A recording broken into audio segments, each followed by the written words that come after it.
Lauren Giddings was 27 years old in the summer of 2011, and her whole life was about to begin. She had just finished years of hard work at Mercer University's law school in Macon, Georgia. All that was left was one big test, the Georgia bar exam. If she passed, she could finally start her dream job as a public defender. Lauren was the kind of person who made dreams happen. She was the first person in her family to go to college. Her sisters, Caitlin and Sarah, looked up to her. They described her as loud, fun, and incredibly smart. She had a big heart, loved animals, and adored her little dog named Butterbean. She wasn't just book smart, she was kind and saw the best in people. This made her someone who easily made friends. She had a serious boyfriend named David, a lawyer in Atlanta. They had plans. Once she passed the bar, she was going to move in with him. Her family was back in Maryland, but Lauren decided to stay in Georgia for the summer. She wanted to study without any distractions. She lived in an apartment building called Barrister Hall, which was right across the street from the law school. It was a quiet place full of other students, a place that felt safe and focused. She told her family not to worry if they didn't hear from her much. She was going to be buried in her law books. The last time her sister Caitlin talked to her was a quick text on Friday, June 24th. She had just been home for Caitlin's wedding, which was a happy family time. Now, back in Macon, Lauren was ready to work. Her notes were organized, her schedule was set. In her mind, this summer of studying was the final stretch of a long race. She just had to get through these intense weeks of preparation. The last day anyone saw Lauren Giddings alive was Saturday, June 25, 2011. It started like a normal summer weekend for a student taking a small break from the books. The night before, Friday, Lauren had gone out with some friends. They listened to music and had drinks downtown in Macon. She ended up spending the night at a friend's house. On Saturday morning, she left and went to a local country club. Her boyfriend, David, was out of town and had given her his pass to use the pool. So Lauren spent part of that sunny Saturday swimming and relaxing by the water. It was a chance to unwind a little before another week of intense studying. Later, around 6:30 in the evening, she did something very ordinary. She stopped and picked up some fast food for dinner. Then she drove back to her apartment at Barrister Hall. She went inside, and that was it. The door closed behind her. After that point, Lauren Giddings effectively vanished from the world. For the next few days, her apartment was quiet. Her phone did not ring. Her computer was not used. Her car sat unmoved in the parking lot. But at first, this silence did not cause alarm. She had told everyone she would be heads down studying. Her friends and family in Maryland knew she was busy. But by Tuesday, and certainly by Wednesday, a specific friend began to feel a deep unease. This friend was Katie O'Hare. Katie and Lauren had been best friends since they were little girls growing up in Maryland. Katie knew Lauren's habits. She knew that even when Lauren was incredibly busy, she would always find a moment to reply to a text, especially from her. It was their lifelong connection. But for 4 days, there had been nothing. No returned call, no text back, not a single word. This was not like Lauren at all. Katie's concern grew from a nagging worry into a real fear. She felt something was wrong. On Wednesday, June 29, 2011, Katie decided she could not wait any longer. She started making calls. She called Lauren's other friends in Georgia. She called Lauren's sisters, but each person gave her the same answer. No one had heard a word since that weekend. The silence was now a loud, frightening alarm bell. Katie's call to Lauren's sister, Caitlin, finally set the official search into motion. Caitlin, now also very worried, immediately contacted someone who could physically check, a friend and classmate of Lauren's who lived in Macon named Ashley Morehouse. Caitlin asked Ashley to please go over to Barrister Hall, to knock on Lauren's door and to see what was going on. Ashley agreed to go right away.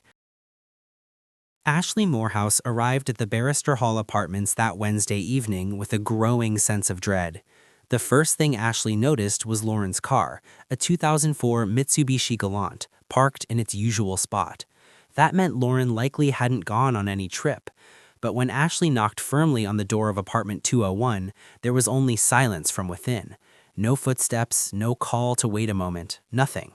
Remembering that Lauren kept a spare key hidden outside for emergencies, Ashley retrieved it. With a friend by her side for support, she unlocked the door and stepped inside. The apartment was tidy and still. Late afternoon sun slanted through the windows, illuminating a scene that looked completely normal, which made it feel even more wrong. Lauren's everyday life was frozen in place. Her purse sat on a table, her wallet inside. Her laptop was right there, as if she had just stepped away for a minute.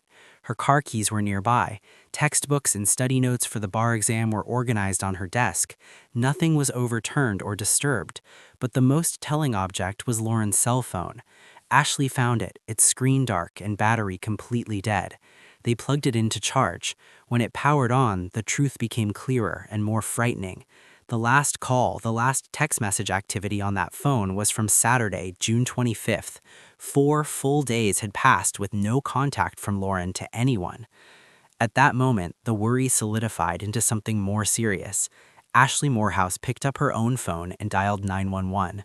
At the same time, from hundreds of miles away in Maryland, Lauren's sister Caitlin was also calling the Macon Police Department, desperately reporting her sister missing. Their father, Bill Giddings, woke up to this nightmare and immediately began the long drive from Maryland to Georgia to file a formal missing persons report in person. Their mother, Karen, booked the first flight she could get for the next day. The Macon police arrived at Barrister Hall just before 1 a.m. on Thursday, June 30th. Officers walked through the quiet apartment with flashlights. They saw the same orderly scene Ashley had seen. No signs of a struggle, no broken windows or forced doors. Nothing appeared to be stolen or missing. It was baffling. With no immediate evidence of a crime, the police concluded their initial search around 3 a.m. They left the complex. Lauren was still a missing person, but there were no clear clues. They hoped for a simple explanation, but in their hearts they feared the worst had already happened. The official investigation was set to begin in earnest at daybreak. When morning came on Thursday, June 30th, the investigation into Lauren Giddings' disappearance shifted into a higher, more serious gear. Detectives and a specialized crime lab unit returned to Lauren's apartment at Barrister Hall. This time, they were not just looking for signs of disturbance, they were looking for things invisible to the naked eye. They used a chemical called luminol, which reacts with the iron present in blood, causing it to glow with a bright blue light in the dark. They moved through the living room and bedroom, but initially the spray revealed nothing out of the ordinary. Then they entered the bathroom. In the darkness, the room lit up. The bathtub, the tiles on the floor, and sections of the wall began to fluoresce with an eerie, unmistakable glow, the pattern suggesting a significant amount of blood had been there and then meticulously cleaned. The cleaned bathroom, which had looked normal hours before, was now a silent witness to a violent act. At that moment, for the detectives on the scene, knew this was no longer a missing person case. They were now investigating a homicide. The question was no longer where is Lauren, but what happened to Lauren and where is her body? As the forensic team worked inside, detectives remained outside near the garbage collection area for the apartment complex. It was there that a foul, sickening smell reached them. It was a smell veteran investigators knew all too well, the specific, heavy odor of human decomposition. The smell led them directly to a large wheeled trash bin. Inside, wrapped in multiple layers of thick, black garbage bags, they found the partial remains of a human body. It was a torso, dressed only in a pair of pink jogging shorts. The head, the arms, and the legs had been removed. The discovery was horrific. Though formal DNA testing would take time, everyone knew this was Lauren Giddings. The police immediately sealed off a wide area. They extended their search for evidence over 10 blocks around the apartments. In the coming days, they would search the nearby Ocmulgee River, a local landfill, and the storm drains and sewage systems around Barrister Hall's 16 buildings, hoping to find the rest of Lauren's remains or other crucial clues. Meanwhile, Lauren's sisters, Sarah and Caitlin, had just dropped their mother off at the airport for her flight to Georgia. When they heard the devastating news that a body had been found, they had to turn around, pick their mother back up, and deliver the worst possible news together as a family. They did not want her to be alone when she heard.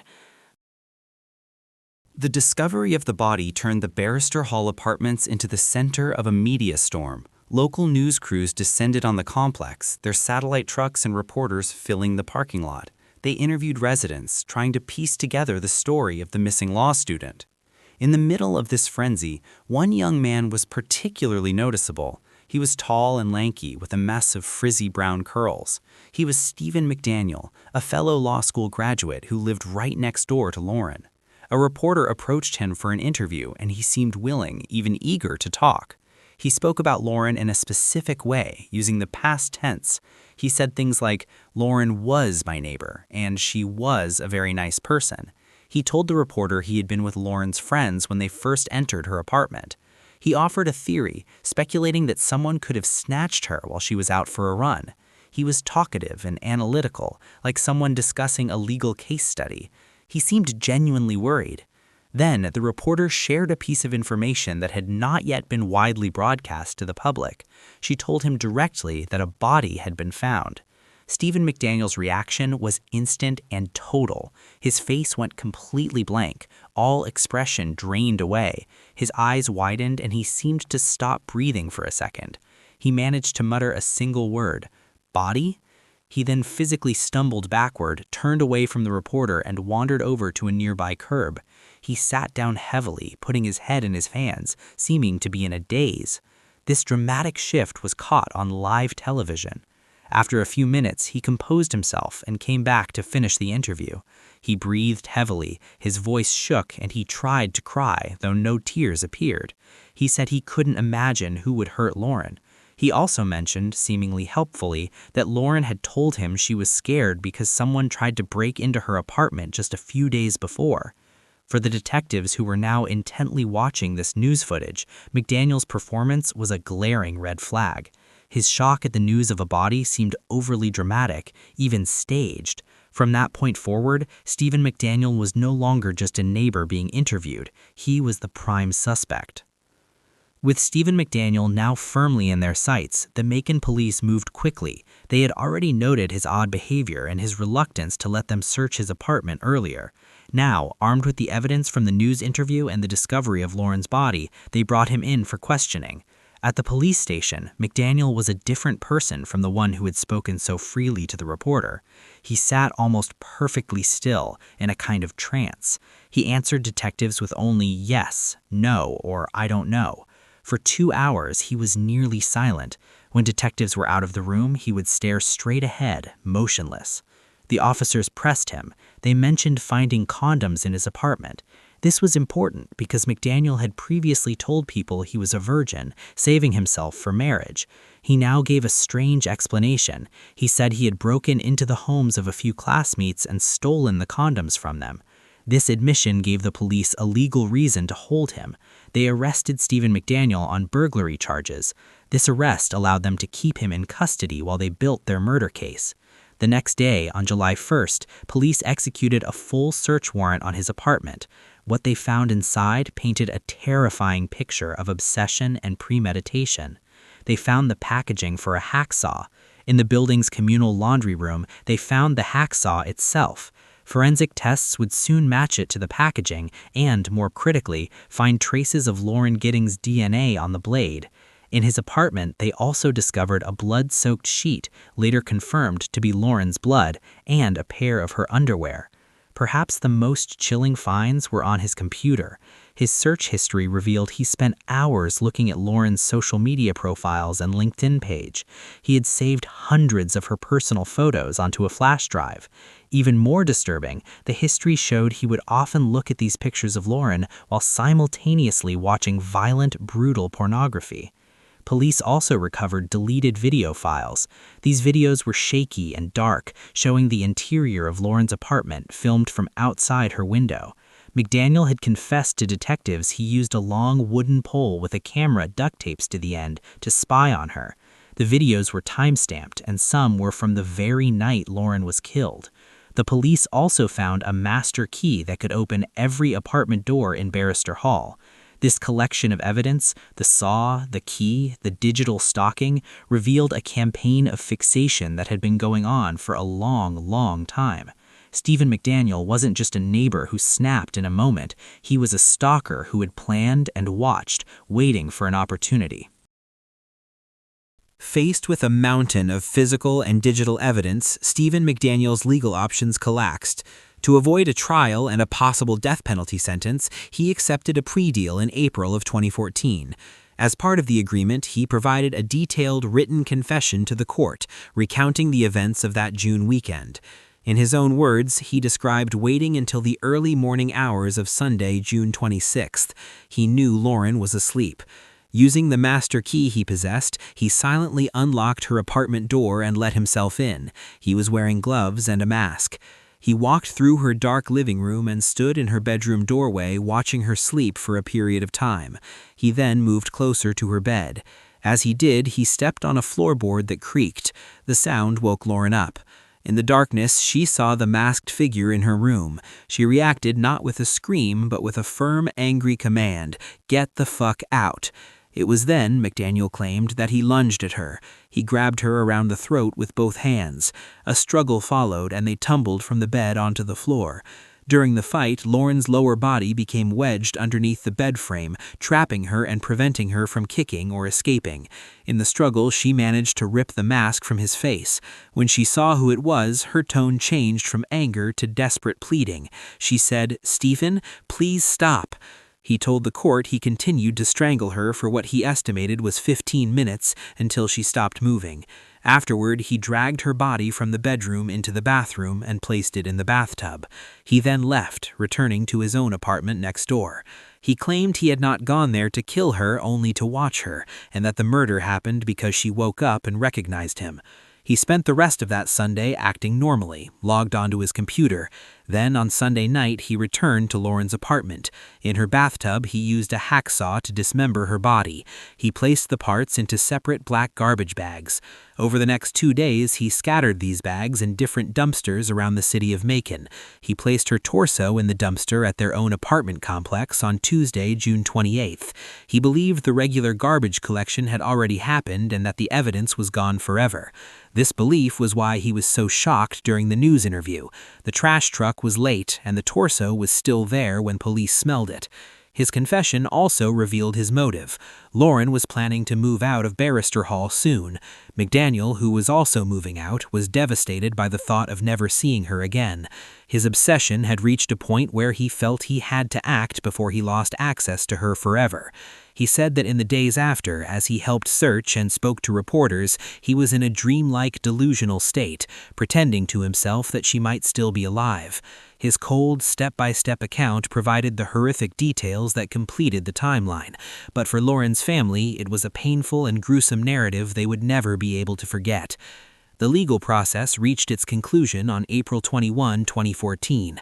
With his guilty plea, Stephen McDaniel was formally convicted of the murder of Lauren Giddings. The judge sentenced him to life in prison. Under Georgia law, this sentence came with the possibility of parole, but not before he served a minimum of 30 years. This meant his first chance for a parole hearing would be in 2041, when he would be 55 years old. The district attorney, David Cook, stated he fully expected McDaniel to spend the rest of his natural life behind bars. The plea deal meant there was no public trial, which spared Lauren's family the agony of listening to the graphic evidence in an open courtroom. However, it did not bring full closure. McDaniel, from his prison cell, has repeatedly used the legal knowledge he gained in law school to file appeals and motions for a new trial. He has claimed his rights were violated during questioning, that police intimidated him, and even that prosecutors mishandled evidence. Every one of these appeals has been denied by the courts. His attempts to overturn his conviction have continued, with another petition filed as recently as 2022, but they have all failed. For Lauren's family, the passage of time has been marked by her absence. They have moved through a decade without her. They have celebrated graduations, weddings, and the births of children, including a niece named in Lauren's honor, all without her vibrant presence. Her sisters, Caitlin and Sarah, work to keep her memory alive for their own children. They tell stories about their funny, smart, and loving Aunt Lauren. They maintain a sweet tradition she started called Pink Wednesdays, where they wear pink and eat cake just as she used to. The family often reflects that they are thankful for the good memories, especially the joyful time they all had together at Caitlin's wedding just 1 week before Lauren was killed. They consciously choose to focus on the person she was, not the brutal way she was taken from them. They remember the 27-year-old full of promise, not the victim. While Stephen McDaniel sits in a prison cell filing legal papers, Lauren Gidding's legacy is one of love and remembered joy, a stark contrast to the darkness that ended her life. The family's healing is not about forgetting, but about holding tightly to the light she brought into the world for those 27 years. With that, we have come to the end of today's episode. Drop a like if this story touched you, and as always, I will be seeing you on our next episode.